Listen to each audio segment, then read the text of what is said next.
Alright guys, on this episode I'm going to be installing a battery on the trailer. I'm just going to be running LED lights. I'm not going to have compressors, water pumps for running water and everything. So I didn't need a crazy big deep cycle battery, so I ended up buying a 109 amp hour deep cycle battery from Walmart. It was, I don't know, $99 or $85. Not a bad price for a deep cycle marine battery. I got a battery box with a divider, and I went and got a cigarette lighter, and I got a pre-wired fuse panel with switches so I can run all my lights to independent switches and everything. It'll just look a lot cleaner. So I'm going to install that, and then I'll show you guys the progress along the way.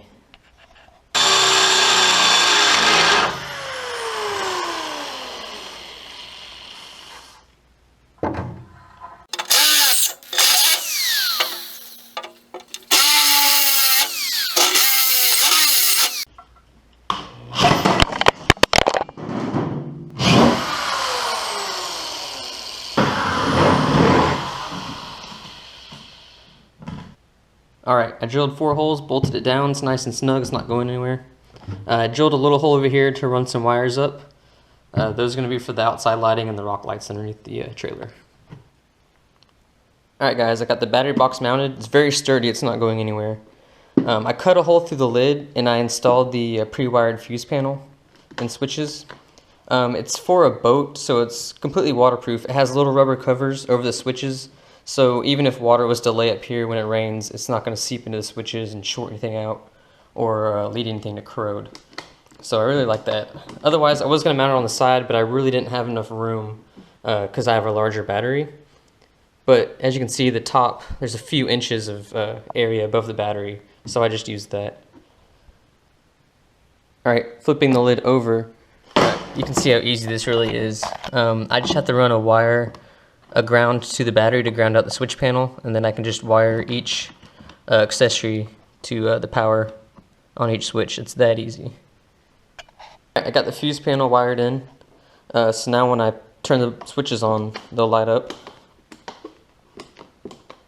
How's the fun part? I just got to run the accessory wires to the switches, and then everything will work when I turn the switch on.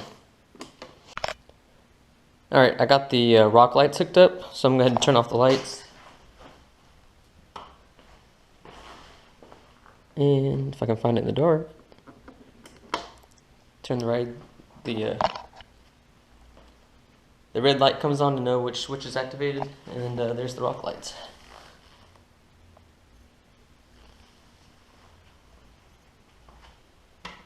So now I have a couple other things. I don't have them yet because I'm waiting until I get my rooftop tent, but I'm gonna have kind of like LED floodlights up underneath the tent, shining down at the ground. And I still have to install my cigarette lighter right here real quick, so I'm gonna do that next. Alright, I used a 1-inch paddle bit, went ahead and drilled a hole for my cigarette lighter. It's also got a little waterproof cover on there. I didn't put it on the side mainly because I'm gonna be mounting a propane tank here, and I haven't set it up there yet to see how much room I had, so I figured if you were charging cell phones or whatnot, you could just set them over here and use the cigarette lighter. So that's why I put it in the front like that. Alright, so here's the finished product. It's really clean. I don't have a bird's nest of wires going every which way. All the wires come up through the bottom into the box. As you can see, it's really sturdy. The battery's not going anywhere. Like I said, I got my 12-volt socket right there. I got 4 switches I can hook anything up to I want. I got my rock lights underneath. I ran out of wire, so I didn't hook anything else up yet. But another thing I want to do is for like a floodlight. This trailer has LED reverse lights on it. So I want to tap into those and run power to them so I can turn them on for loading and unloading things at nighttime or whatever I might need floodlights for. I don't have a charge controller. What I was going to do was charge it with my Jeep through the connector right here. I was going to run a wire from the alternator to the battery to charge it. A lot of people said that the Jeep's not going to be strong enough to charge a deep cycle battery, which is probably true. So I decided just to not do any of that.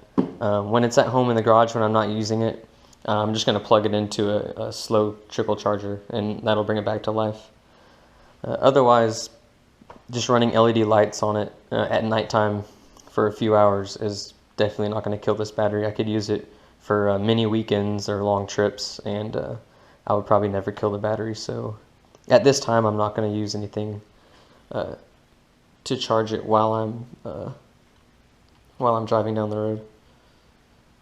But when that day comes and I have to get a charge controller, I'm probably going to get either a different box, maybe a double battery box. That way I have more room. I can put the charger in there, maybe another row of switches and other things.